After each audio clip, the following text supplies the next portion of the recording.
Brilliance Audio presents Mercy Dogs by Tyler Dilts, performed by the author.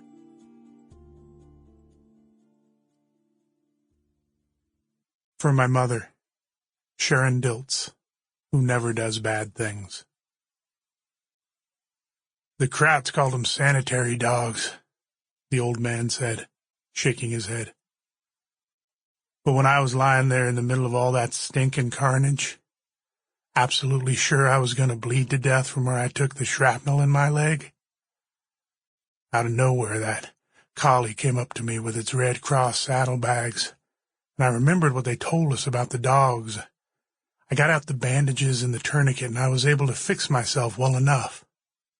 Here he paused to tap the handle of his cane against his prosthetic leg, making a hollow, echoing thump. I was still alive when the medics finally got to me. While I was waiting, and it was a long wait, I watched that dog. She had moved on. A few bodies to the south of me, she came upon that kid, Etheridge, the one who'd only been with us a couple of weeks. He was a lot worse off than me. That collie, she knew. I could see it. He paused for a long moment, as if lost in the memory, then continued. She nuzzled her head up against his chest, and he took his arm. He just had the one at that point, and he wrapped it around her. I watched her head there on top of him, moving up and down with his breathing. When it stopped moving, she let out this low, sad moan. Then she moved on to the next soldier, and the next, and on like that.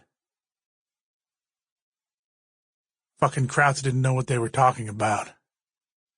We called them what they were. Mercy dogs. Peter Shepard, Towards Our Distant Rest, World War I and its Aftermaths.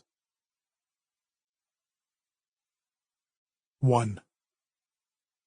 Grace was gone. Where is she?